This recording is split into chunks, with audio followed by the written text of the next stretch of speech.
கோவை மாவட்டம் பொள்ளாச்சியை அடுத்த நவமலை சாலையில் நின்றிருந்த யானை கூட்டத்தில் ஒரு யானை பேருந்தை நெருங்கி வந்ததால் பயணிகள் அச்சமடைந்தனர்.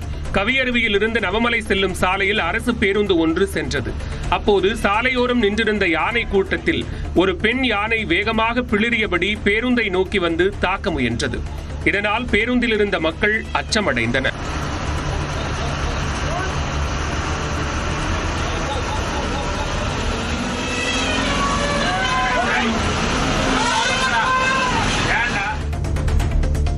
விழுப்புரத்தில் தனியார் ஆம்னி பேருந்தில் பயணித்த தம்பதி மீது பேருந்து ஊழியர்கள் தாக்குதல் நடத்திய குற்றச்சாட்டில் காவல்துறையினர் விசாரணை மேற்கொண்டுள்ளனர். கோயம்பேட்டில் இருந்து நாகர்கோவிலுக்கு புறப்பட்ட தனியார் பேருந்து கிளாம்பாக்கத்தில் நின்றபோது பயணி ஒருவர் உணவு வாங்க இறங்கியுள்ளார். அவர் வருவதற்குள் பேருந்தை ஓட்டுநர் இயக்கிய நிலையில் அவர் ஆட்டோ பிடித்து வந்து பேருந்தை வழிமறித்து ஏறியுள்ளார். பின்னர் விக்கிரவாண்டியில் உணவகத்தில் பேருந்தை நிறுத்திய போது மீண்டும் இரு தரப்புக்கும் தகராறு ஏற்பட்டது. அப்போது பேருந்து ஊழியர்கள் தம்பதி மீது தாக்குதல் நடத்தியதாக கூறப்படுகிறது.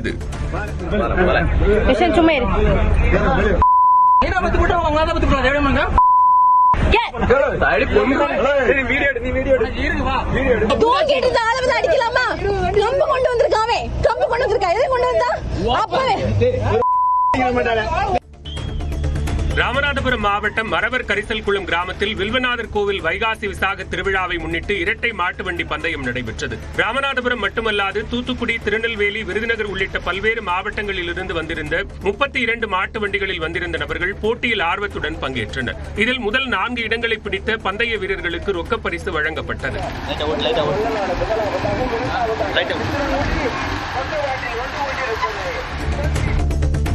தென்காசி மாவட்டம் மேலக்கடையநல்லூரில் நாட்டு வெடி வெடித்து மாடு இறந்த நிலையில் வெடிவைத்த 4 பேர் கைது செய்யப்பட்டனர். தென்னந்தோப்பில் மேய்ந்து கொண்டிருந்த பசுமாடு தரையில் கிடந்த நாட்டு வெடியை கடித்து வெடித்ததால் தலை சிதறி உயிரிழந்தது. இந்நிலையில் சிலர் இரவில் வனவிலங்குகளை வேட்டையாடுவதற்காக நாட்டு வெடிகளை வீசியது விசாரணையில் தெரியவந்தது.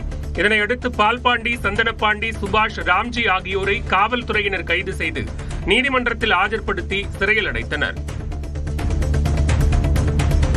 நீலகிரி மாவட்டம் எருமாடு பகுதியில் நள்ளிரவில் வீட்டு வளாகத்தில் புகுந்த சிறுத்தை அங்கிருந்த நாயை வேட்டையாட முயன்ற சம்பவத்தின் சிசிடிவி காட்சிகள் வெளியாகியுள்ளது. மின்னல் வேகத்தில் புகுந்து தாக்கிய சிறுத்தையின் மரணப்பிடியில் சிக்கி நாய் துடிதுடித்து அலறியது. சத்தம் கேட்டு உரிமையாளர் மின்விளக்கை போட்டதும் சிறுத்தை தாவி குதித்து அங்கிருந்து தப்பியது.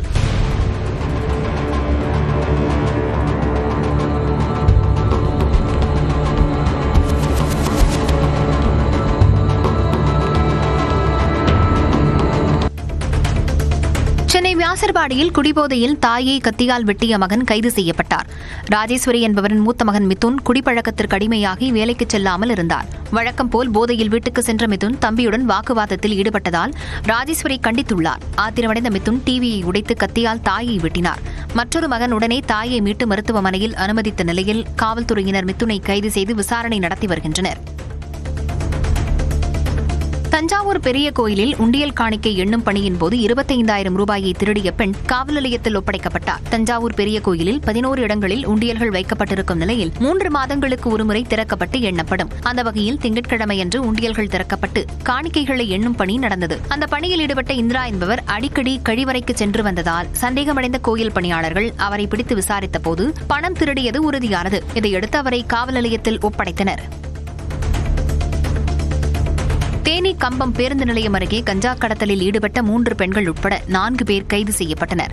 சரக்கு பைகளுடன் நின்றிருந்தவர்களை ரோந்து காவலர்கள் சோதனை செய்தபோது 22 கிலோ கஞ்சா கைப்பற்றப்பட்டது. பிடிபட்ட பாண்டீஸ்வரி, முத்துலட்சுமி, கற்பகவள்ளி மற்றும் செல்வம் ஆகிய 4வரும் ஆந்திராவிலிருந்து கஞ்சா வாங்கி வந்து கம்பம்மெட்டு மலைச்சாலை வழியாக கேரளாவிற்கு சென்று சில்லறை விற்பனையில் ஈடுபட்டது தெரியவந்தது. சேலம் மாவட்டம் ஏற்காட்டில் பழமையான சேர்வராயன் குகை கோயில் திருவிழா தேரோட்டம் விமரிசையாக நடைபெற்றது. சேர்வராயன் பெருமாள், காவேரி அம்மாள் சாமி மலர்களால் அலங்கரிக்கப்பட்ட எழுந்தருளிய தேரினை பக்தர்கள் வடம் பிடித்து இழுத்தனர். அப்போது தேங்காய்கள், காஃபி கொட்டைகள், மிளகு, கல்லுப்பு, சில்லறை காசுகளை பக்தர்கள் வாரி இறைத்தனர். 67 மலை கிராமங்களிலிருந்து வந்த ஆயிரக்கணக்கான மலைவாழ் மக்கள் தங்கள் நிலங்களில் விளைந்த விவசாயப் பொருட்களை காணிக்கையாக படைத்து வழிபாடு நடத்தினர்.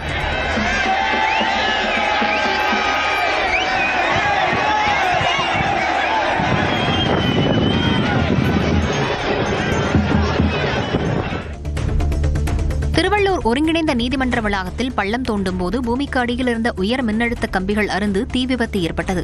குடிநீர் குழாய் அமைக்கும் பணிக்காக JCB மூலம் பள்ளம் தோண்டிய போது உயர் மின் அழுத்த ஒயர்கள் அறுந்ததோடு தீப்பொறிகளால் புகைமூட்டமாக மாறியது. மின்சாரம் துண்டிக்கப்பட்டு மின் ஒயர்களை சரி செய்யும் பணியில் மின்வாரிய ஊழியர்கள் ஈடுபட்டனர்.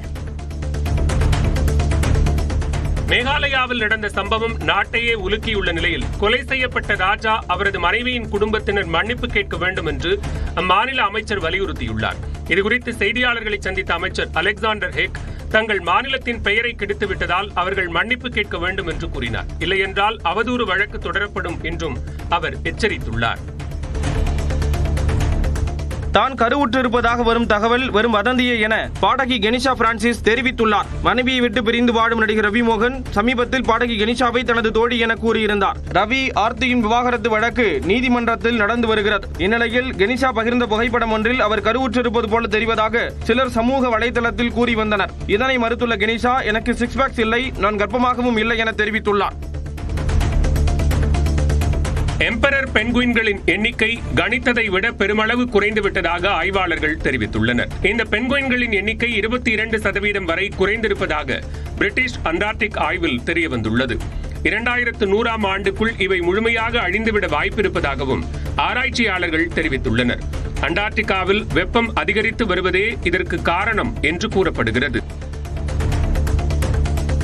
டென்னிஸ் வீரர்களுக்கான தரவரிசை பட்டியலில் முதல் 200 இடத்திலிருந்து இந்திய வீரர் சுமித் நகல் சரிந்தார். ATP போட்டிகளில் தொடர் தோல்விகளை சந்தித்து வந்த சுமித் நகல் தரவரிசை பட்டியலில் 63 இடங்கள் சரிந்து 233வது இடத்தில் உள்ளார்.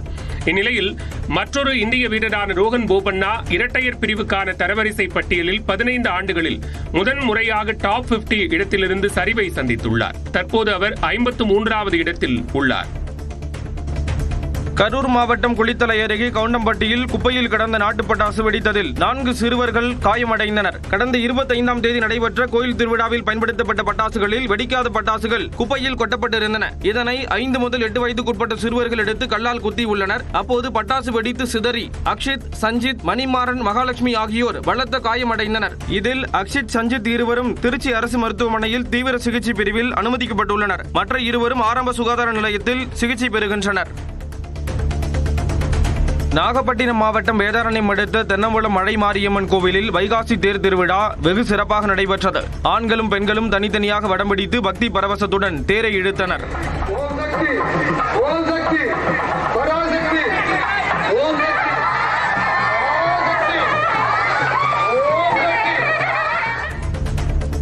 நாகை சுற்றுவட்டார பகுதிகளில் பலத்த காற்றுடன் கனமழை பெய்தது. திட்டச்சேரி, திருமருகல், அம்பல், திருக்கண்ணபுரம், வெளிப்பாளையம், அக்கரைப்பேட்டை, நாகூர், வேளாங்கண்ணி உள்ளிட்ட இடங்களில் கனமழை பெய்தது. கோடை மழையால் பருத்தி சாகுபடி கடுமையாக பாதிக்கப்படுவதாக விவசாயிகள் வேதனை தெரிவித்துள்ளனர்.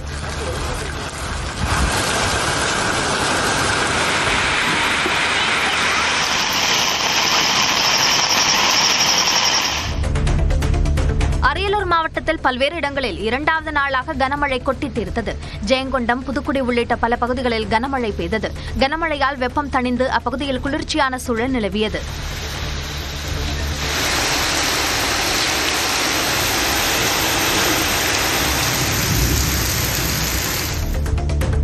ராமநாதபுரம் மாவட்டம் பரமக்குடி அருகே ஆதி நாகநாதர் கோவிலில் நடைபெற்ற பூக்குழி திருவிழாவில் ஆயிரக்கணக்கான பக்தர்கள் கலந்து கொண்டனர். திருக்கழுவூர் ஆதி நாகநாதர் கோவிலில் நடைபெற்ற பூக்குழி திருவிழாவில் காப்பு கட்டி விரதமிருந்த ஆயிரக்கணக்கான பக்தர்கள் பக்தி பரவசத்துடன் பூக்குழி இறங்கி நேர்த்திக்கடனை செலுத்தினர். இதனைத் தொடர்ந்து பால்குடம் மற்றும் காவடி எடுக்கும் நிகழ்ச்சியும் நடைபெற்றது.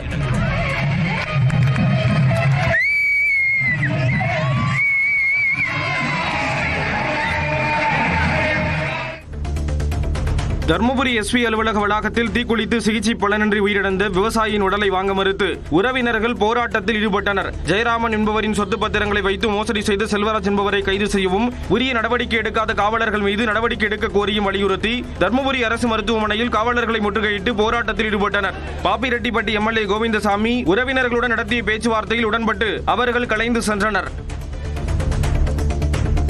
உளுந்தூர்பேட்டை புறவழி சாலையில் 40 டன் சிமெண்ட் துகள்கள் ஏற்றிச் சென்ற டாரஸ் லாரி சாலையோரம் பள்ளத்தில் கவிழ்ந்து விபத்துக்குள்ளானது. சென்னையிலிருந்து கரூர் நோக்கி சென்ற லாரியை கார் ஒன்று முந்த முயன்றது. அப்போது ஓட்டுநர் கட்டுப்பாட்டை இழந்ததால் சாலையோர 20 அடி ஆழப்பள்ளத்தில் கவிழ்ந்தது. லாரியிலிருந்து சிமெண்ட் துகள்கள் கொட்டி சிதறியது. படுகாயமடைந்த லாரி ஓட்டுநருக்கு உளுந்தூர்பேட்டை அரசு மருத்துவமனையில் சிகிச்சை அளிக்கப்படுகிறது.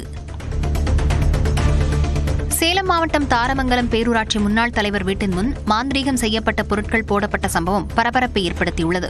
முன்னாள் தலைவர் பாலசுந்தரம் இறந்துவிட்ட நிலையில் அவரது வீட்டு வாசலில் அழுகிய முட்டை, எலுமிச்சம்பழம், வரமிளகாய், அடுப்புக்கறி, திருநீறு உள்ளிட்ட பொருட்கள் வீசப்பட்டிருந்தன. இருசக்கர வாகனத்தில் வந்த அடையாளம் தெரியாத நபரின் செயல் குறித்து காவல் நிலையத்தில் புகார் அளிக்கப்பட்டது. விசாரணையில் இந்த செயலில் ஈடுபட்டது மந்திரவாதி பிரகாஷ் என தெரியவந்த நிலையில் அவரை காவல்துறையினர் தேடி வருகின்றனர். திருவண்ணாமலை மாவட்டம் செய்யாறு சிப்காட் நில எடுப்பு தனி மாவட்ட வருவாய் அலுவலர் அலுவலகம் முன்பு மேல்மா சிப்காட் திட்ட விவசாயிகள் தர்ணாவில் ஈடுபட்டதால் பரபரப்பு ஏற்பட்டது. நில எடுப்பு அலுவலர் பேச்சுவார்த்தை நடத்தப்பட வேண்டும் என கூறி 100க்கும் மேற்பட்ட விவசாயிகள் முற்றுகையிட்டனர். மழை பெய்தபோதும் விவசாயிகள் கலைந்து செல்லாமல் நில எடுப்பு அலுவலரை கண்டித்து கோஷமிட்டனர். பின்னர் 2 மணி நேரம் கழித்து வந்த அலுவலர் விமல்குமார் விவசாயிகளிடம் கோரிக்கை மனுக்களை பெற்றுச் சென்றார். காரைக்குடியில் பாதாள சாக்கடை கழிவுநீர் ஆழ்துளை கிணற்றில் கலப்பதாக குற்றச்சாட்டு எழுந்துள்ளது. காரைக்குடி மாநகராட்சியில் பாதாள சாக்கடை இணைப்பு முறையாக கொடுக்கவில்லை என குற்றம் சாட்டப்படும் நிலையில் மக்கள் அவ்வப்போது புகார் தெரிவித்து வருகின்றனர். ஆறுமுகம் நகர் 3வது தெருவில் ஒருவரது வீட்டில் உள்ள ஆழ்துளை கிணற்றிலிருந்து கழிவுநீர் வெளியேறுவதாக குற்றம் சாட்டியுள்ளார்.